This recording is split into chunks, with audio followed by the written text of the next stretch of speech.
Well, good morning, everyone, and welcome to the Pennsylvania Chamber's special leadership webinar on how motivated people make great organizations. My name is Clark Slade, and with the Pennsylvania Chamber, I'm serving as your host for today's program.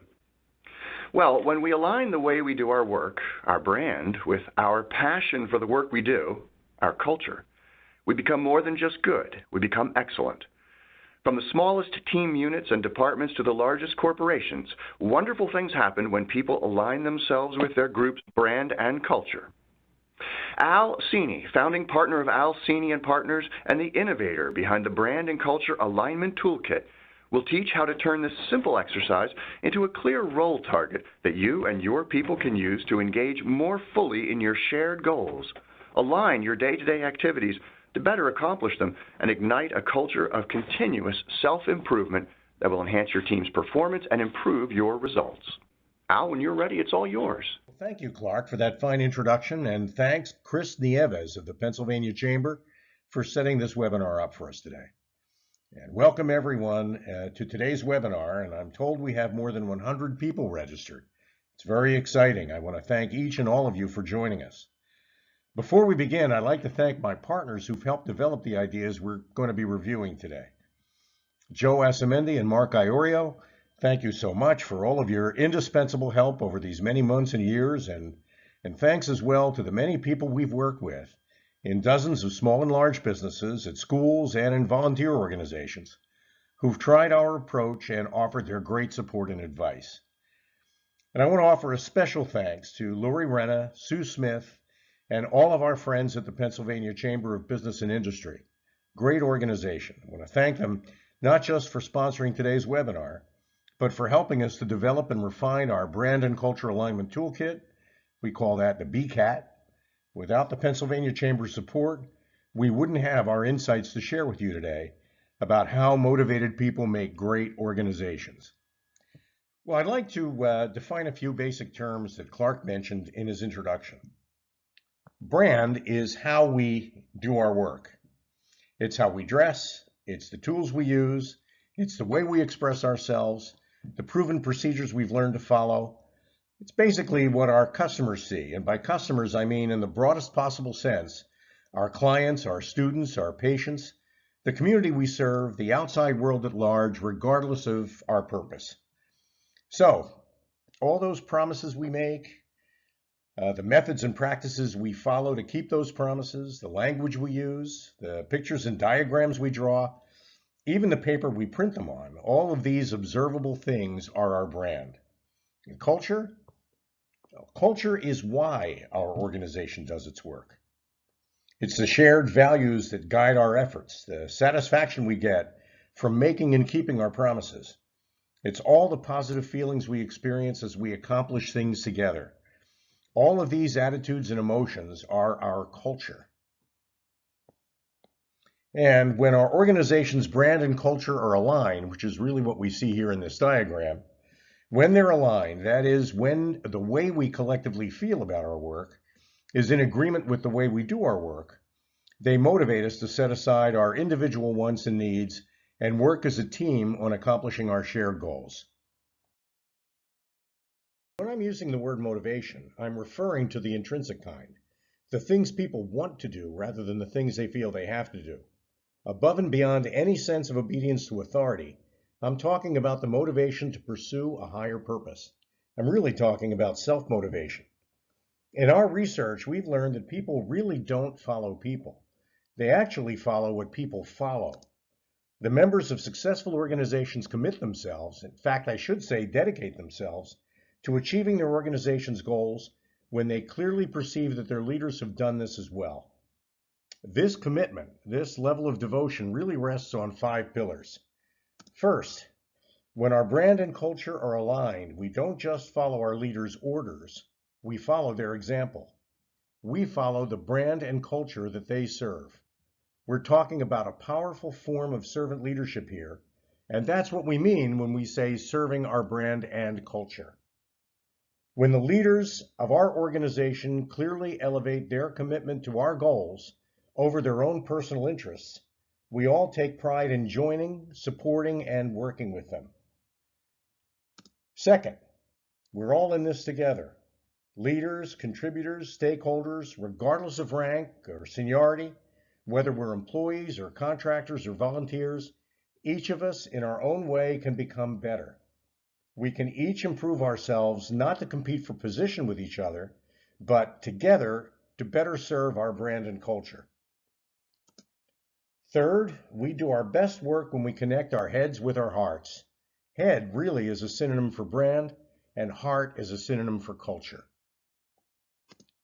Fourth, every single chance we get, we share our individual perspectives on the story of our organization, what we do, how we go about doing it, how we all stand together with each other, and how we stand behind our work. And fifth, we keep score. We know what accomplishment looks like. And we work day by day to move the needle in that direction. Most importantly, we don't hide the needle. Because when they're all in place, these 5 pillars support our brand and culture by sparking the fundamental and very powerful self-motivator that drives all successful organizations. And that is pride.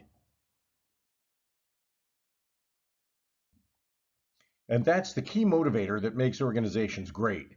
Pride. Again, this isn't pride in oneself, it isn't arrogance, it isn't hubris. It's pride in being a part of something larger. It's pride in representing our organization's brand and culture. It's pride in being who we are. This pride comes from believing that our efforts as members of our team actually make us better as individuals. It's as if we're all subconsciously emulating an invisible role model. And that's another thing we've discovered in our research. At the heart of every successful organization, there exists a positive role model that represents its best self living its best day at work. This is true for groups of all sizes, from whole nations to small groups and project teams, and even within families. We're talking about a practical and tactical method for aligning brand and culture, not just academic ideas and abstract theories. So right now, let's make all of these concepts and principles real and practical by reviewing the 5 steps that you can take at your very next meeting to motivate and align your team. Later on, we'll outline some of the science behind it, explain the how and why of this 5-step method and how we know it works, and talk about how you can apply these principles using a scientific instrument that we've developed within your own organization. Brand and culture alignment begins with something we call the big question, and that's step 1 in our 5-step process. Your team can find its role model, the embodiment of its signature brand and culture, by answering the big question. If our entire team, and by that I mean everyone, its processes, its traditions, its skills, its tools, all of it, were just a single ideal virtual person doing its best work on its best day to keep its promises and deliver its best results, well, what would that ideal person be like? Organize a 2-hour meeting and a couple of days in advance, pose that big question in the invitation. Personalize it. In place of our team, if it's a whole company, put in the company name. Or if it's just a department within the company, put in the department's name. Ask everyone to come to the meeting with a list of attributes, words or brief phrases that describe this ideal person. Suggest that they work on this alone, because that will help prevent 1 or 2 members from influencing everyone else's answers. Remember, one of our pillars from slide 3 is all-inclusive participation. This exercise is for everyone, new as well as senior members, for managers and supervisors, as well as for individual contributors. No playing favorites in this meeting. You'll need to limit the size of the meeting to around 15 people. You'll also need more than 1 meeting if your team is larger.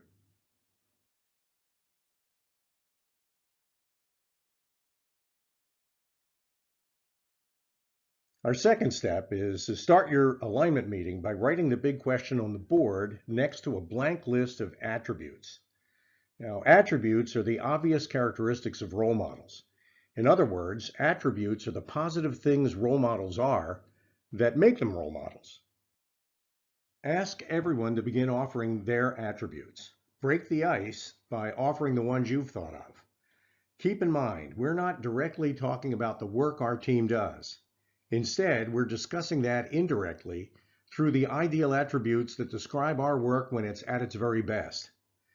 So, if your team is into quality control, you can expect to hear attributes like thorough and meticulous. If your team provides healthcare services for patients, you can expect to hear attributes like compassionate or proficient. As they're offered, add them to the list on the board. If you find any duplicates or synonyms along the way, talk about them with the people who offered them. Try to get consensus on selecting just the right word for that attribute. Take your time and don't rush through this. Encourage everyone to talk. Keep the conversation focused, but don't try to finish people's sentences for them. And if you're the leader of the team, remember that you're serving as a coach and a facilitator in this meeting. Offer your own attributes too. Everyone, leaders, employees, contributors, admin staff, absolutely everyone, needs to be included in this meeting as equal participants. Young or old, senior or junior within the team, and completely regardless of rank, we all can become better. We all want to become better. When you're finished, you'll have a well-curated list of the attributes that describe your team's role model. The ideal person that everyone on your team, including you, can learn from in order to become a better member of your team. With our list of attributes on the board, we're now ready for step 3. We become better by patterning ourselves after the attributes of our team's ideal role model. So, start 2 more lists alongside your list of attributes. For each of the attributes that describe your team's role model, ask everyone to offer 1 or 2 do and don't behaviors that go along with them. And we're talking here about specific behaviors that contribute to your team's brand and culture. These are observable activities, noticeable things that you do or say or don't do or say if you possess the corresponding attribute. For example, on, say, a customer service or healthcare delivery team, respectful members will acknowledge their teammates' contributions, and they don't gossip behind each other's backs. On an executive leadership team, decisive members will try to find and bring out the action items in the team's conversations, but they'll be patient and they'll give everyone a chance to talk, and they won't pressure or bully others over to their point of view. Our thorough colleagues on a quality control or tech support team will make every effort to identify the root cause of a problem and solve it rather than just treat its symptoms. Just the same, they'll be mindful of the team's goals and deadlines, and if they have to, they'll develop a less than perfect workaround to resolve the problem before it becomes a serious threat to the team's mission. So at the end of step 3, next to your team's big question, you'll have 3 lists of the attributes that describe your team's ideal role model and of the behavioral do's and don'ts that go along with each of those attributes. This sets the stage for step 4. Ask everyone in your meeting to make what we call a personal alignment plan. You'll do this too. Remember, everyone participates. Everyone can be better. Your personal alignment plan will be a list of your individual commitments, 1 or 2 or 3 things about yourself that you feel you can change in order to better align yourself with your team's role model. You might borrow a few of the attributes, do's, and don'ts from the lists on the board that the team has been developing. Or you might come up with a few of your own. Allow about 20 or 30 minutes for everyone to work through this step. Some quiet talk among the team's members during this step is okay, but remember that these are personal commitments, so most people will want to work on them by themselves. Finally, in step 5, let's give everyone an opportunity to present their personal alignment plans. In our experience, most people are comfortable with this. However, some won't be, and that's absolutely okay. There's a confessional aspect to this step, so some of your members may just want to talk broadly about the value they may have derived from the process or how they intend to stick with their plans, without necessarily reciting each of their individual commitments. This confidentiality is to be respected. After the meeting, your team can work one-on-one with their managers to integrate their personal alignment plans with their regular performance appraisals. Going forward, you can meet as a group periodically to discuss progress in keeping to your alignment plans, to talk about issues associated with living up to certain aspects of your team's role model, or to add to your team's list of attributes, do's, and don'ts. In the process of validating our BCAT instruments and methods, we've facilitated numerous alignment meetings like these. They work by connecting our heads with our hearts, by aligning the way we do our work with the way we feel about the work we do. And that's exactly what we mean by aligning brand and culture. Our list of do's and don'ts is our brand. Our list of attributes is our culture. When they agree with each other, when they're in alignment, brand and culture form a dynamic system of self-improvement motivated by pride in membership within our organization and pride in our collective achievements. Our pride in being a part of our team motivates each of us to become better at the work we do, and all of us to work better together. This is how our brand and culture alignment toolkit works. It works by establishing a pattern of continuous self-improvement. So, what's the payoff for project leaders, business owners and managers, school administrators, the heads of nonprofit organizations? What's the payoff for you? Well, people enjoy participating in this kind of exercise. Sure, it improves their morale, but in practice it does much more than that.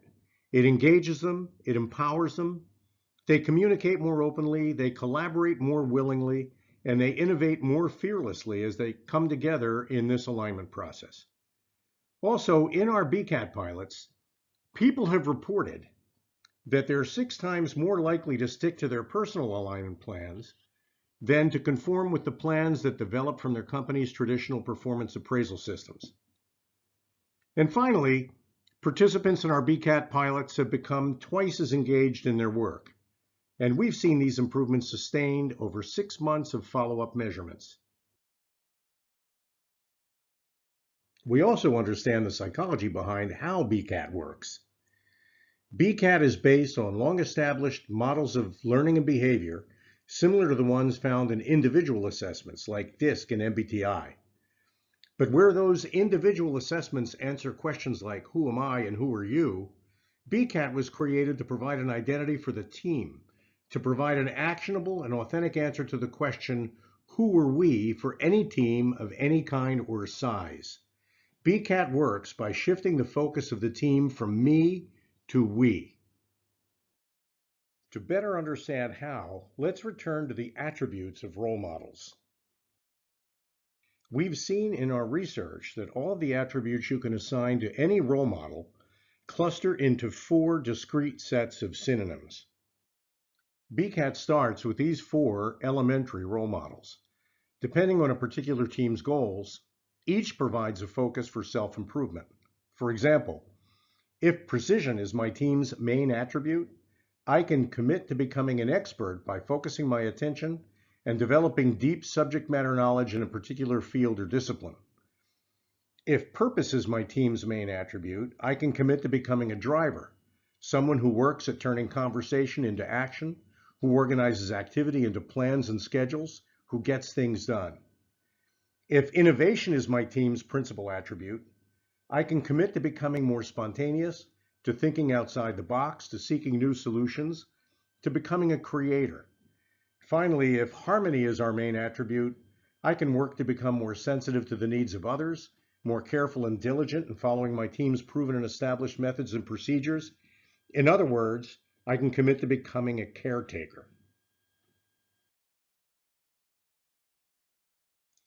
In practice, organizations will exhibit attributes of most or all of these 4 basic role models, but in different amounts.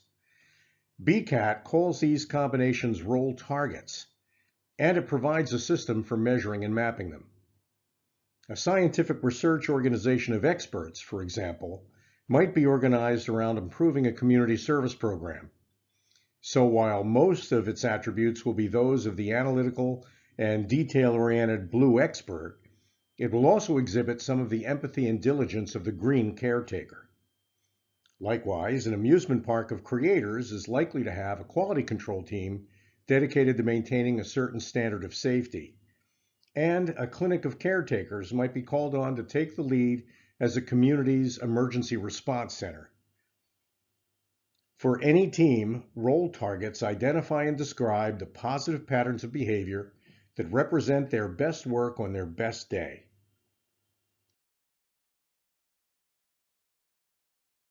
Taken online in about 15 minutes, the BCAT survey instrument analyzes a person's answer to their team's big question. From the respondent's point of view, the resulting BCAT survey report precisely measures and plots their team's role target and offers guidelines for creating its list of attributes, do's, and don'ts. The report's 4 scores allow us to create a map of the team's brand and culture. Including others in the BCAT survey process provides a comprehensive view of everyone's perspective on their big question, and it also gives everyone a strong sense of ownership of the results. How can an organization best use this information? As we've seen, role targets can be used to craft an organization's signature culture, wherein talent is continuously developed and improved, and more effectively applied to meeting the organization's objectives. But these same role targets also show us how best to express our organization's brand, by showing us how to communicate what our team can do, and by showing everybody the things that make our team better than any other. Let's walk through an example using the fine employees of an Apple store to put together all of the ideas and methods we've discussed today, and to illustrate how the BCAT facilitates the process of brand and culture alignment.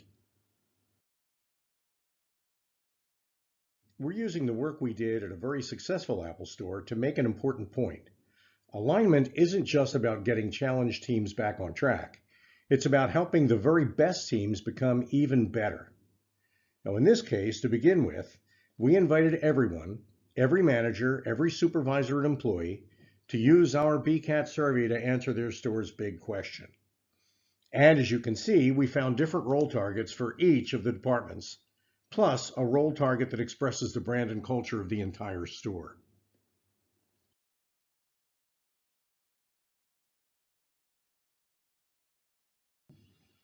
Among our respondents was a great guy named Rob, who'd only recently been hired to work in the store's customer service or Genius support team. After studying the role targets, here's what Rob committed to do.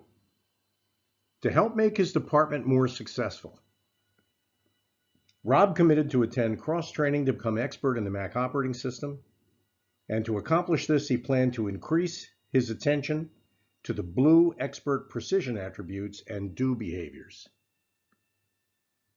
He also acknowledged that he needed to work on helping the store's support clients to not just solve the problems they had, but to discover new ways they could use their Apple products to improve their personal and professional lives. To accomplish this, he planned on working to stop some of the Blue don't behaviors, like getting lost in the details, trying to adopt some of the creative do behaviors, yellow behaviors, like active listening and outside the box thinking. Finally, to help the store become even more successful, Rob acknowledged that he needed to understand that most customers weren't experts, that he needed to be patient, to take the time to get to know them and really understand their concerns. And he understood that this meant avoiding the don't blue behaviors of using techie jargon and the don't red behaviors of pushing for a result, and start using some of the positive green behaviors, the do behaviors of green, to becoming more patient and friendly and being more in the moment with his current customer, no matter how busy the rest of the store might be.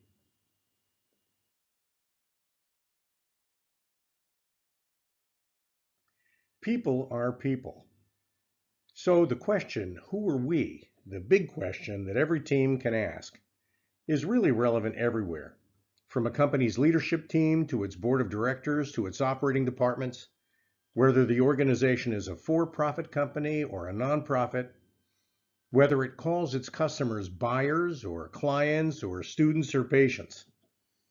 Whether you're building a new team or restructuring or merging two or more existing teams, brand and culture alignment matters.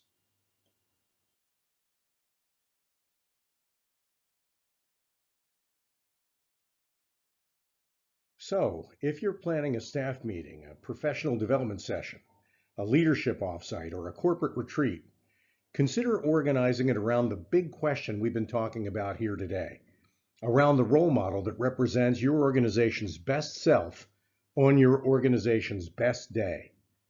And if you'd like to use our brand and culture alignment toolkit to make that meeting the very best experience it can be, please reach out. Please contact us. Here's how to contact me via email, and I hope you'll make your next meeting a brand and culture alignment meeting. If you're a management, marketing, or organizational development consultant and you'd like to learn how you can incorporate BCAT into your service portfolio, I'd welcome an opportunity to talk with you about our partners programs. For a limited time, if you're a member of the PA Chamber of Business and Industry, you're entitled to 2 no-cost BCAT surveys. And if you'd like us or one of our partners to facilitate or help with a brand and culture alignment meeting for your team, your chamber membership entitles you to discounts and special offers. Thanks for your time and attention today. And thanks again to our friends at the PA Chamber for hosting today's webinar.